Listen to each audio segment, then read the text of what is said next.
For the latest in strategic affairs, subscribe to our YouTube channel. Click the bell icon for updates.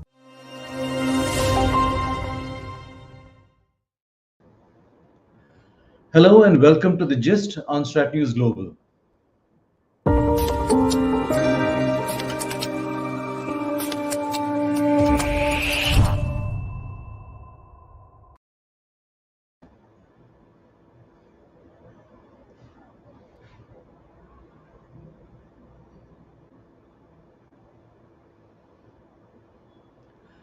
I am Surya Gangadharan, and in our continuing series on China's 20th Party Congress, we look today at the goals that Xi Jinping has promised his nation.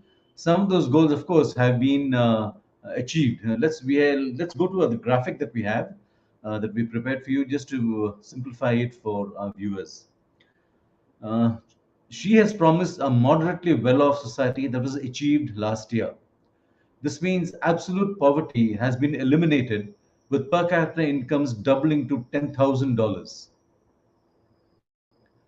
The next goal is to achieve a great modern socialist country by 2049.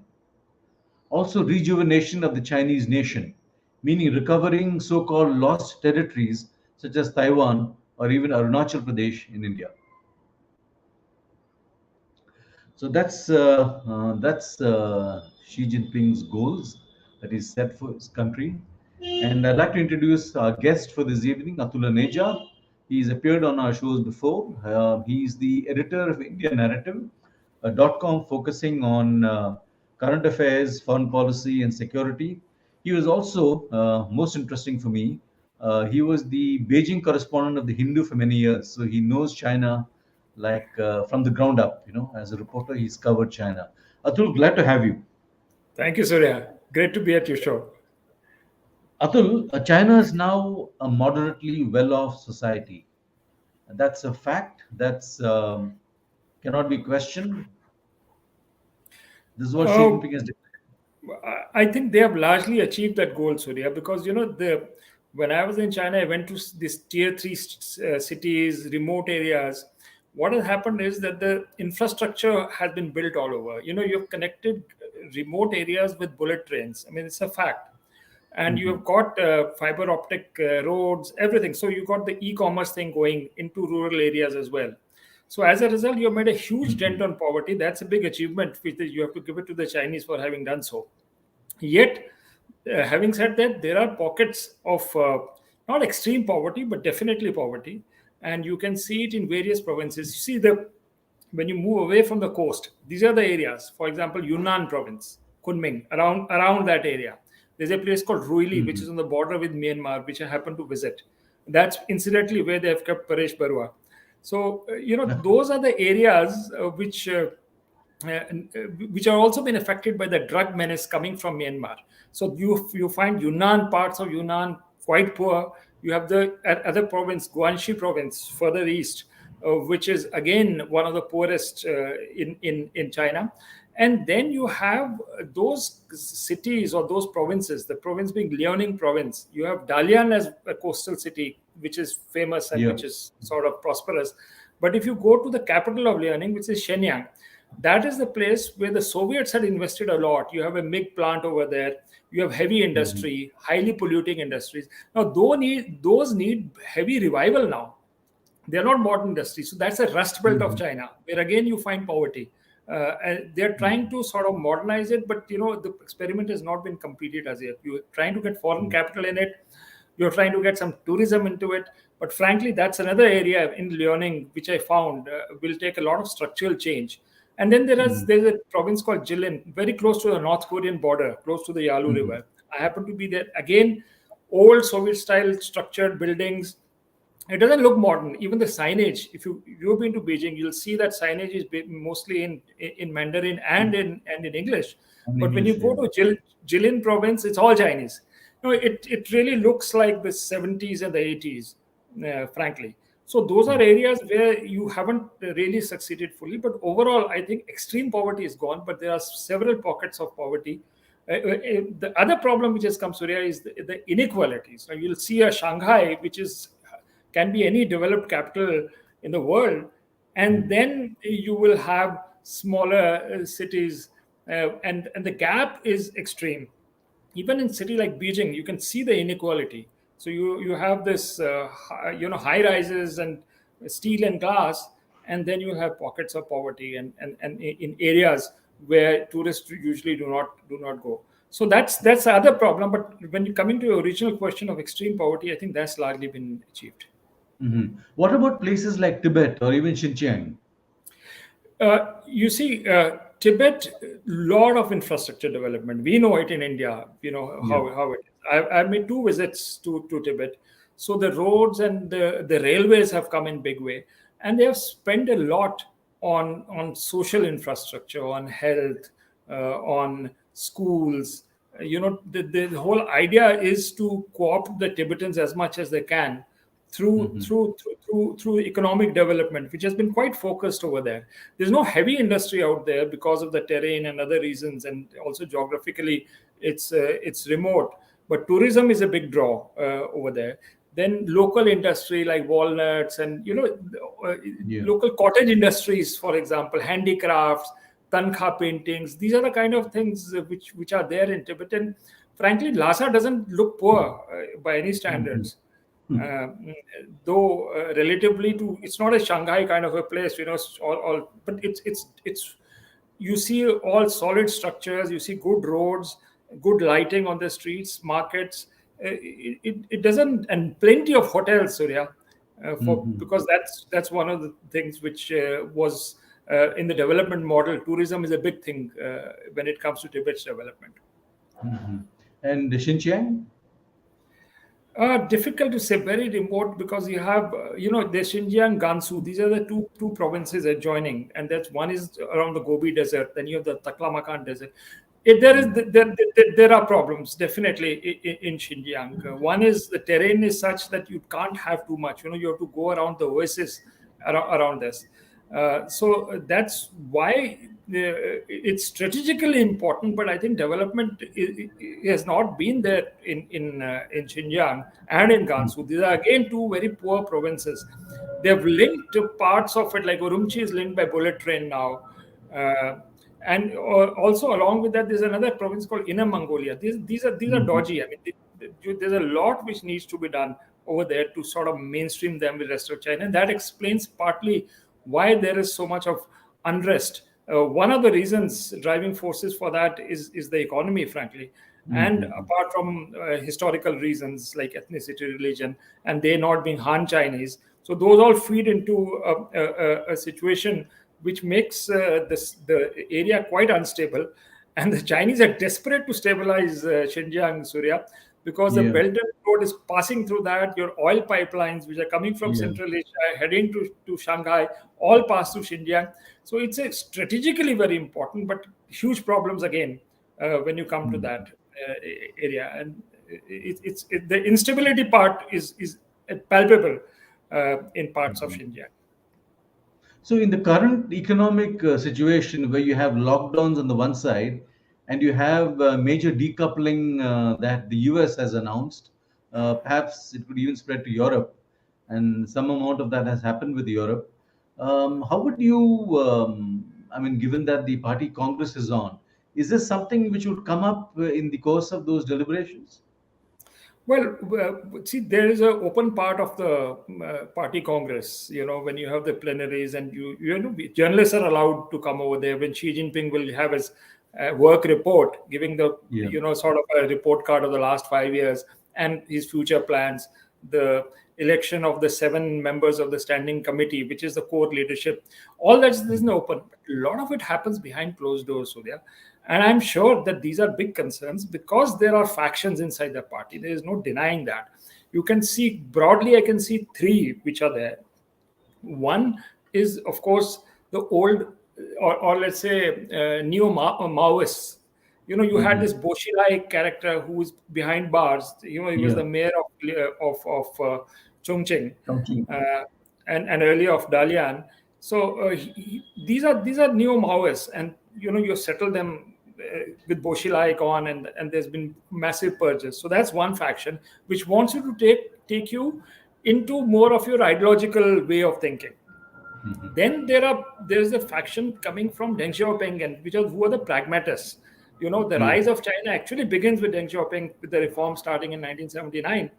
Now, those are the guys who are active, but who are being sidelined. But that's an important faction within the party, which wants to engage with the world, which wants a relationship with let's say the United States, and even with India, to be honest. And then you have Xi Jinping, who looks at himself as a leader who is in the imperial Chinese mold. It's the if you see his writings, it's as if he wants to recreate imperial China, China as a civilizational state, which goes back into its imperial era. Confucianism is a big draw during Xi Jinping era. In fact, I was surprised, Surya, when I went to a place called Chufu, which is the birthplace of Confucius. And there are massive new museums which are coming up. Students are brought over there to inculcate the spirit of Confucianism.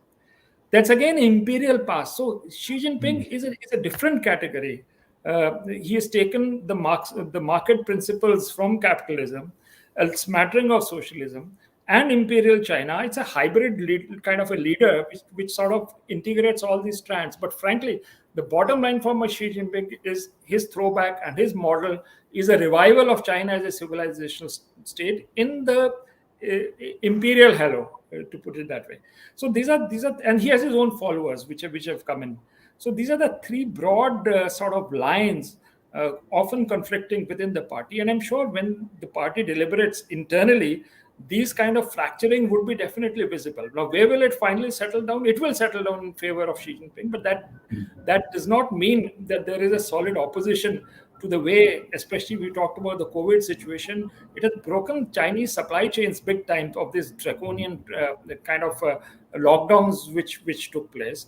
I mean, you can't alienate Europe and the Americans because you produce so much, Surya. It is the factory of the world, the massive production, and unless it gets the markets, where will you sell this product? So you need Europe, you need Americans, and you need India for that matter, as your surplus. You have surplus capital. There's China has surplus capital, which can easily go into India. But for that, you need a peaceful relationship with India, and you don't have to have the standoffs on the border. So I think Chinese have got themselves in knots. They have tremendous production capacity. Where does it go? And therefore, these tensions with Europe and all, there would be people in the party, economists within the party, who would question that this is not the right way to go. If somehow China, if it has to prosper, and the rise of China has to be a peaceful rise, otherwise it can't be. There's just too many forces against China, and it could stumble in that path, and there would be people within and that would threaten the party at some point in time, and they're cautious of it within the party. So there are contradictions within the overall 86 million party among various lines. And then Surya, there's cities like Zhejiang faction, there is one there. There's a Shanghai faction which comes in. One is with Jiang Zemin. And Xi Jinping was the party secretary in Zhejiang, so he has his own loyalists coming from there. So there are layers of contradictions inside the party. But frankly, it will settle in Xi Jinping's favor because of various reasons, which we can discuss as we go along the show. So, in the event something happens, what would it take to trigger? I presume all this conflict is underplayed. It doesn't figure in the media, in the local media. It does not, and frankly, there is Xi Jinping has. The opposition has really been decimated. And when I was there, I was in China in 2014, in the beginning of that period, to 2020. And it was at the height of this so-called anti-corruption drive, which was essentially a purge of your opposition. And they were put behind bars in all major institutions, Surya, including the Central Military Commission. Two vice chiefs of the CMC were put behind bars. That's a huge step you have taken. In fact, you've gone into the PLA and taken out some of their top leaders. So that was the time when you actually finished off a lot of your opposition. That purges were extensive, and that has continued till this time. And in fact, about a couple of weeks ago, there were people from the intelligence who have been given life sentences and even a death Yeah. sentence. So I don't see that now you have any critical mass. While there will be opposition, but there's no critical mass to actually threaten Xi Jinping, and I think he's going to go strong for at least next 5 years, if not longer. He's 69 right now, and so you know. Yeah. Politicians have a long public life, Yeah. so Yeah. he's going to be there for some time. That's my impression, given the analysis of various opposition strands and how they have been decimated by them. So opposition will come in, but not strong enough to sort of topple him or to have a major structural change in the present leadership setup. And in the party congress too, he's going to get his loyalists in the 7-member standing committee of the Standing committee. Politburo. So when he presents his work report, it'll be basically patting himself on the back for a job well done and setting the priorities the way he sees it. Yeah, and Surya, he's already made the grand framework in the 19th Party Congress. You Yeah. mentioned in the beginning about the moderately prosperous society. Okay, that was to take place in 22, timed with the 100 years formation of the party. Party was formed in the 1922, if I remember, in Shanghai, in a boat somewhere where they met. Then the next target is 2049, which is 100 years of the PRC. Yeah. Since PRC was formed in 1949. So these are the two axes around which the framework has been made in the last party congress, where Xi Jinping has said that by 2049 they will be the dominant player. It's called the Chinese dream. Where you are number one in everything from culture to military to economy. But between these two benchmarks is also a date 2035 when the unstated, you're not stated it, but the unstated statement there is that you will cross the United States as world's number one Yeah. power. So that's that. So the timelines, everything, framework has been declared. I mean, I was in the Great Hall of the People, Surya, in 2017 when he made this marathon 3-hour speech, and it couldn't be more crystal clear as to you want to be the world's hegemon, and you're telling the world in such stark terms, and you're giving timelines to it, and this is what I will do. So that framework has been created. Now is the detailing which will come in. That how tactically how do we adjust to it? There's a problem here. The Ukraine issue is coming in. The problems with the US. So those are the issues which are sort of obstacles to achieving those objectives, and I think those will be addressed now. But the grand framework of the Chinese dream is out there already in 2017. This is the next And level. Go on. and he is completely confident about achieving it. Otherwise, he wouldn't have put it out there for the whole world to see. Absolutely, and that's again that imperial China. They keep, when you're in China, they keep telling you that we were the world's biggest economy. Before the colonialists came, and I would tell them, okay, but India was the second largest, and then we would pat each other on the back. So but there is a throwback to that. That kind of imperial hubris or this kind of self confidence that we will be number one, and that's a given, and we'll work hard to that. And we have the plans, we have the party, we have the system, we have the infrastructure, everything is in place. Now go for it. I mean, that's what they have done. And I don't, so long as the party remains, I don't see them deviating from that. Tactically they might. I mean, and there are big pitfalls, Surya, like Taiwan. It's a big issue now. How Yeah. do you will you be able to overcome that? So these are major obstacles which are on the way, but the roadmap is fairly well laid out. Now comes the implementation phase, and the world is opposing them, and we just discussed the problems which they are facing it. So we'll see how it goes, but the clarity of thought, there's no issue on that. And you presume that this entire issue with the US and Europe wanting to decouple from China, uh, that would be a major source of anxiety, concern.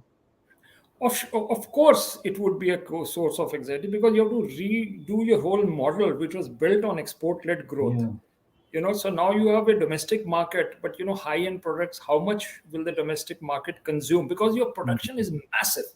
I mean, you can't do more. Your purchasing internal consumption can take so much and no more. You need the outlet. This is something like Surya 1900, which happened in the West. You had excess capital, Yeah. and that's the start of imperialism, because you needed colonies. You needed that capital to go out from France and from Britain, and so you searched and you went out. You colonized Africa. You can go into Asia, India.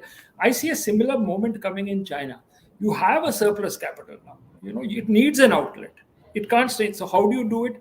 You can't go the colonial way. You can't wage wars outside. Plus, there's Yeah. a nuclear element which is coming. You go in. So these are major challenges. But there is somewhere they're throttled inside now. How do you get out of this? So if Europe and US are not there, then how are you going to go about it? I seriously think that we are at a moment when they will look differently at India. I and if the Taiwan issue starts up, that will sort of add urgency to I'm risking my neck here on the blog. I think there is something, objectively speaking, when you see the big picture, that there is no reason for them to diffuse one front at least when they fight the battles with the Europeans and the Americans and the Taiwanese, who are backed by the Americans, and Yeah. then you have the Russians engaged over there. They would want some corner of peace, but that's a separate debate we can go on some other time. But frankly, it is going to hurt them, and that is the decoupling from the Europeans. But there's another thought which comes in here, that the Chinese are patient people. Look, how will the Europeans and the Americans react without Chinese support, without Chinese cheap goods going into Europe, inflation coming up in Europe? They may be anticipating street protests coming up in Europe now, Yeah. with the winter coming in because of the Ukraine situation. So they will bide their time and see how the cookie crumbles over there. I mean, it's not a situation where the West is comfortable and China is in trouble. Everyone is in trouble. The Europeans are in trouble. The Americans had a huge problem, and they're trying to revive through the Russia, selling their weapons and energy, etc. As the Americans trying to revive. But I really feel for the Europeans, because you no longer have access to cheap gas. Inflation is cutting it, hitting the ceiling, and you don't have fertilizer. Your agriculture is getting hit, and on top of that, if you also don't have a Chinese market to sell your products, the shoe could be on the Europeans as well, and the Chinese would know this, so they would probably wait and watch this. It's not a one-way street. That okay, you deny us our markets, fine. We have a huge country, we'll do it. We probably go along the Silk Road. Maybe the Russians can do something. Maybe the Indians will absorb something, and then we'll see what happens to you. And a new situation precipitates, and then you again come to a new situation of negotiations. So it's a completely fluid situation right now, Surya. No absolute clear-cut answers here. Now, regarding Taiwan, after the recent incidents, Nancy Pelosi's visit and all the hoo-ha that happened, uh, has she, in a sense, has he lost face? Do you think he's lost face there? Could that impact on the Congress? He can lose face, but I don't think he has lost face as yet. He's sort of buckled right now, because I thought, because the party congress is coming, and plus they were also gauging how much support will the Americans give to the Taiwanese. So Yeah. that those are things which they sort of gauged at this time. But frankly, having raised the pitch so high, Surya, and if now Xi Jinping doesn't do anything towards Yeah. Taiwan, then he loses face completely. You see, those factions and all which we were talking about, this will be a national issue, a highly emotive issue internally within China, within the party. So Taiwan is his Achilles heel, really, because he has to do something out there. Yeah. And if he does something over there, then escalation is a very real possibility. And can the PLA control that escalation? Much would depend on how much the Americans support the Taiwanese. Will they just give them weapons in case the balloon goes up? Or will the troops come and fight for them? This is something which the Chinese intelligence will be gauging right now, before they take the decision. So we will see. My own gut feeling, Surya, is not so good about Taiwan. I think Xi Jinping because of this loss of face business, and given the Chinese culture and the party the emotive element inside among the people as well. It's not just party, but you have people also sort of charged up, and it doesn't look good to me. I mean, probably he'll do something in Taiwan, and if there is a war, a forcible takeover, then it is a massive risk. He may save face, but may not be how long, because if there are massive losses on mainland China, because Taiwanese will also fight, and if the West Yeah. supports them, then it's anybody's guess where things will go for Xi Jinping. So it's a high risk thing, but this loss of face business is very serious in China. So I suspect And, he will have no option. But I and I would maybe I would yeah. presume they are reading the Ukrainian tea leaves very closely. Yeah, they would be, but they would say that Russians will finally, overcome the Ukrainians, and we would also overcome the Taiwanese. So that we'll see. But they would be watching that situation as well. In fact, that's an interesting point of the Ukraine Russia situation. Digressing a bit, I was in Moscow recently, and the Russians were not trusting the Chinese. They said, they have one foot with the Ukrainians and one foot with us. We don't know where they're going to go. Interesting, interesting. Yeah. So you talked about Taiwan, and the great rejuvenation of the Chinese nation and all that. So what about Arunachal? Is it that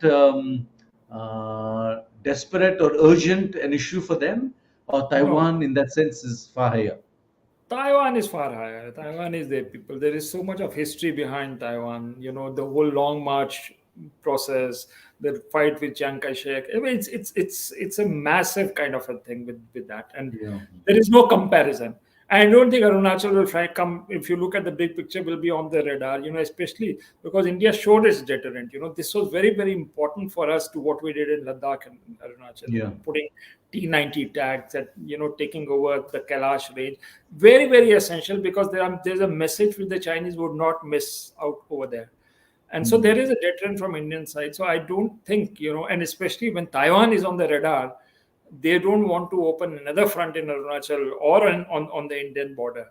So frankly, reading the Chinese, they finally come to compromises only in situations like this. I will give you a small example, don't take time. One is what happened with the Russians. They had a huge territorial dispute with the Russians. Yeah. But when the first Iraq war started, and you also had Vladimir Putin coming in and doing or the second war, sorry, and sort of cultivating Bush and Putin really got along very well. That's where the Chinese thought that you can't have Americans against you at one time in the future, and you can't have the Russians together. So they made huge compromises in around 2005. After conceding massive amounts of territory, they settled the border with the Russians. I don't think we are there as yet, but I think we're moving in that direction. That there will be a time, and we need to be steadfast here. Engage the Chinese, but also don't let lower your guard kind of situation. Communicate with the Chinese, but keep your powder dry. And if we do that, it will be a matter of time before the Chinese come to a settlement of the border. Not just LAC tinkering, but really go for it. But that will be a strategic decision taken at some point. They have done it with the Russians. And if the pressure is high enough, or if the geopolitical situation turns so adverse against China, then one can expect Chinese. Ultimately, a friend of mine told me, he says, I have Chinese are the closest to the aliens. I don't see emotion. It's so clinical. This is like, are they from Mars? I mean, that lady told me, she said that, it's just plain calculation. Yeah. If it works to China's advantage, they will concede territory at that point of time. But the other party needs to also show its power and strength and capability. It gets its respect from the Chinese, there will be a compromise. So it's a matter of time for me, given the situation, especially so long as the Taiwan situation remains hot. Korea, Japan, if that something happens in that geography, then I think the Chinese, we can expect something. We'll see. I may be completely wrong and off the radar, frankly. No, but looking forward to that, Atul. I mean, this is interesting. This is something I've never heard. That the Chinese would finally come down to unbend a bit and If it suits And them. Yeah, and of course they will color it as a Chinese victory. The yeah, packaging will come, the People's Daily, CGTN, CCTV, everything will go and say how much. I wasn't. I covered the Doklam thing from China, and Surya, we were conversing at that time. The whole thing was in the foreign ministry briefing that day when they actually yeah, did we came to that sort of settlement, was that it's a huge Chinese victory. And frankly, there were two, three of us in the foreign ministry who went into and told the spokesperson, give us the detail, have the Chinese moved backward or not? And then they said, okay, we also moved back. Otherwise, it was complete victory for the Chinese, the yeah, Doklam yeah. thing as well. So that's the way it is. But we don't care for the packaging so long as we have them off the borders, and then we have go into the other cultural track of Buddhism, India, China, go Yeah, revive our far history. But I frankly think India and China at some point need to come together, but we are not there right now. We probably Surya, but watch out for global times, the kind of thing. Yesterday, I read a op-ed praising Jaishankar, his Australia visit, and saying that how independent-minded India is and how the West never could understand India because they thought with the Quad and all, India would be co-opted. But lavish praise for India. It doesn't happen accidentally in global times. Interesting. I thought there is if this continues for some time, maybe we are sensing a trend coming from the Chinese. And frankly, India abstaining on Xinjiang in the International Human yeah, yeah. Rights Council Yeah. is something happening behind the scenes. I mean, curious, Surya. I mean, we must Yeah, try and, absolutely. but Yeah, as journalists, absolutely. there are pointers staring you in the face that there Yeah, is something yeah, happening behind the scenes. But yeah. we'll see. Atul, as always, fascinating to talk to you. And China, of course, is always a subject of curiosity, interest, everything. Thanks very much. And let's explore this subject again maybe next week when the entire deliberations in Beijing get over. Thanks Oh, very it'll be much, Atul. you're very welcome, Surya. Look forward to meet you again. Great having you. Okay. And those of you who followed this conversation, do subscribe to our YouTube channel. Follow us on social media and Twitter, Instagram. Thank you and good night.